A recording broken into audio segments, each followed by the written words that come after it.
네, 그럼 지금 전반적으로 내리고 있는 미 증시, 미국 현지에서는 어떻게 바라보고 있을까요? 미국 증시 전문 유튜버 유산남님 연결해 들어보겠습니다. 유산남님 안녕하세요. 네, 오늘 월요일장 어떻게 보고 계실까요? 네, 오늘 뉴욕 증시 같은 경우는 무역 갈등에 대한 우려가 시장을 지배하면서 일제히 하락세로 출발을 하고 있습니다. 일단 시장이 이렇게 얼어붙은 것은 미국의 관세 정책을 둘러싼 불확실성 때문이라고 할 수 있을 것 같고요. 먼저 트럼프 대통령은 오늘 12개국에서 15개국의 관세 부과를 통과하는 서한을 발송을 했고요. 여기에다가 추가적으로 브릭스에 대한 이야기가 나오게 되면서 추가적으로 이 새로운 위협에 더 민감하게 반응을 하고 있습니다. 특히 트럼프 대통령이 브릭스에 대한 반미 정책에 동조하는 모든 국가에 10% 관세를 추가 부과하겠다고 위협한 점, 그리고 추가적으로 일론 머스크의 창당 소식과 트럼프와 일론 간의 갈등으로 인해서 추가적으로 테슬라에도 하방 압력이 들어오고 있습니다. 네, 그렇다면 오늘 또 시장 대응에 필요한 주요 이슈들도 함께 체크해봐야 될 것 같은데요. 함께 부탁드리겠습니다. 네, 일단 이번 주 스케줄 먼저 짚어보도록 하겠습니다. 일단 이번 주 주요 스케줄들은 화요일부터 여러 가지 중요 스케줄들이 나오게 됩니다. 화요일 날 기준으로는 에너지청에서 발표하는 단기 에너지 전망치가 나오게 될 예정이고요. 3년물의 국채 입찰과 중국의 소비자 물가지수, 생산자 물가지수가 발표가 될 예정입니다. 수요일 기준으로는 원유 재고 10년물에 대한 국채 입찰, 특히 최근 들어서 10년물에 대한 수요가 줄어들고 있는 소식이 나오고 있다 보니까 여러분들 주목해서 봐야 될 것 같고요. 그러고 나서는 연준의 회의록이 수요일 날 기준으로 공개가 됩니다. 목요일 날 기준으로는 신규 실업수당청 건수와 연속 실업수당청 건수, 30년물에 대한 국채 입찰, 원로와 메리데일리 연준 총재의 연설이 예정되어 있고요. 금요일 날 기준으로는 WASD 보고서 그리고 연방재정 수지가 발표가 될 예정입니다. 자, 일단 그런 가운데 안에서 오늘 주요 이슈 세 가지 짚고 넘어가겠습니다.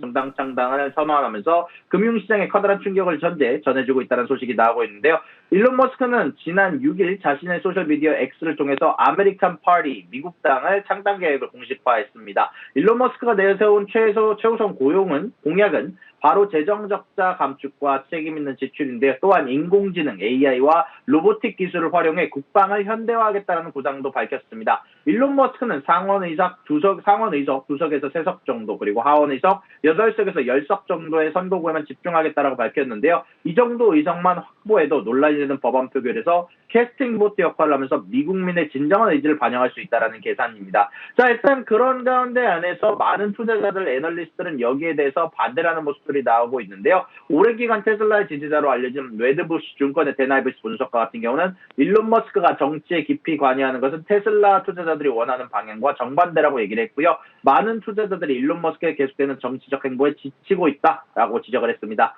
또한 여기에 대해서 트럼프 쪽에서도 반발이 일어났는데요. 인베스트 애리조나의 CEO 제임스 위시 같은 경우는 트럼프 대통령의 측근으로 알려져 있는데 일론 머스크의 창당 소식에 직접적인 대응으로 준비 중인은 아리조나 테슬라 컴백시티 ETF의 상장을 연기한다라고 밝혔고요. 테슬라 이사회 일론 머스크의 행동을 견제할 것을 촉구하기도 했습니다.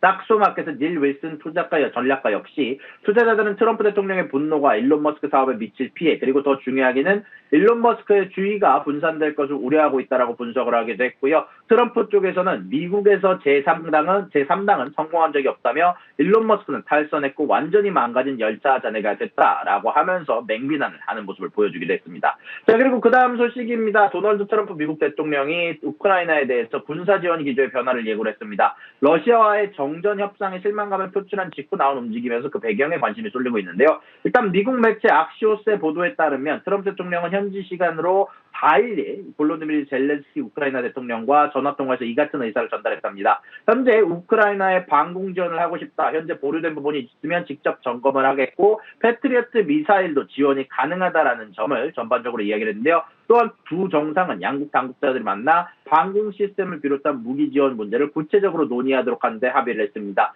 특히 이번 통화는 최근에 미 국방부가 자국의 미국 무기 비축량이 줄었다는 우려 때문에 우크라이나에게 지원하기로 약속했던 방공 미사일과 정밀 탄약의 선정을 중단한 상황에서 이루어졌기 때문에 추가적으로 이런 부분들이 결국 공급이 가능하다라는 가능성을 내비쳤기 때문에 무기 지원을 사실상 중단됐던 것을 다시 시작했다라는 분명한 신호로 해석이 되고 있고요. 아무래도 트럼프 대통령이 푸틴 대통령과의 대화에서 진전이 없다, 우크라이나 쪽에 지원을 선회한 것으로 보이고 있습니다. 자, 그리고 마지막 소식입니다. 미국의 도널드 트럼프 대통령이 지속적으로 얘기했던 관세 폭탄의 시한이 사실상 연장이 되기는 했습니다. 원래는 이번 주 수요일 7월 9일까지 마감이었던 실제 관세 부과 시점이 8월 1일로 늦춰지면서 각국은 협상을 이어갈 3주간의 시간을 벌게 됐습니다. 일단 여기에 대해서 추가적으로 나온 부분은 관세 서한 무역 합의에 대한 결과를 오늘 정오에 발표할 것이다라고 얘기가 나오는데요.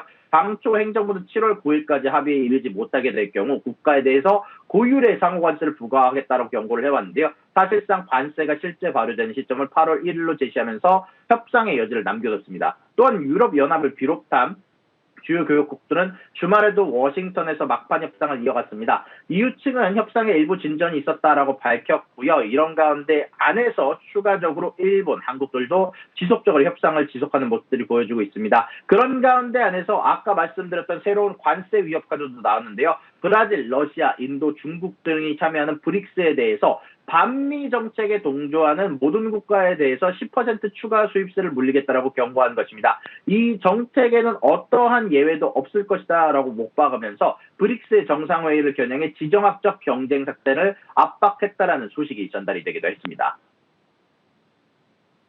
네, 오늘장 포인트 잘 체크해 보시기 바라겠고요. 현지 연결로 인해서 잠시 송출이 고르지 못했던 점 양해 부탁드리겠습니다. 네, 이렇게 미국 증시 전문 유튜버 유산남님과 함께했습니다. 고맙습니다.